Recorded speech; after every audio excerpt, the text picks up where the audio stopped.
తమిళ హీరోలందరూ టాలీవుడ్ కు పరిగెత్తుకుంటూ వస్తుంటే తెలుగు హీరోలేమో కోలీవుడ్ డైరెక్టర్స్ వైపు చూస్తున్నారు.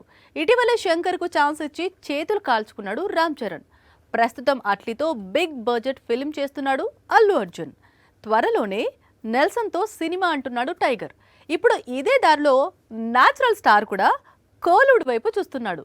అక్కడి స్టార్ డైరెక్టర్ తో సినిమా చేస్తానంటున్నాడు. కొత్తదనం కోసమో లేక కోలీవుడ్ ప్రేక్షకులకు దగ్గరవ్వాలనో ఫలానా దర్శకుడి మేకింగ్ లో కనిపిస్తే కిక్ వేరనో మొత్తానికి తమిళం వైపు చూస్తున్న దర్శకుల సంఖ్య రోజు రోజుకు పెరుగుతోంది. ఇందులో ఇప్పుడు నాని చేరిపోయాడు. ఫిల్మ్ ఇండస్ట్రీకి రాకముందు లేదా పరిశ్రమకు వచ్చిన తరువాత ప్రతి హీరోకు కొన్ని డ్రీమ్స్ ఉంటాయి.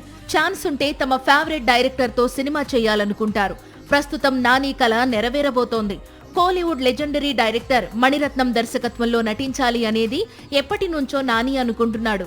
ఆ డ్రీమ్ నెక్స్ట్ ఇయర్ ఫుల్ఫిల్ కానుంది. కథ రాసుకున్న తర్వాత హీరోల డేట్స్ కోసం ట్రై చేస్తుంటాడు మణిరత్నం.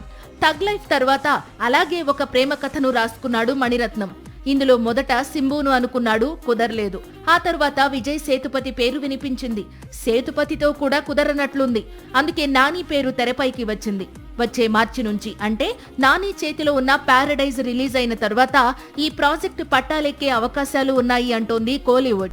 సాక్షి టీవీ ప్రసారాలను నిలిపివేయటం చట్టరీత్యా నేరం. సాక్షి టీవీ ప్రసారాల కోసం మీ స్థానిక కేబుల్ ఆపరేటర్ను వెంటనే సంప్రదించండి. డిటిహెచ్ లో ఇంటర్నెట్ లో కూడా సాక్షి టీవీ ప్రసారాలను వీక్షించవచ్చు.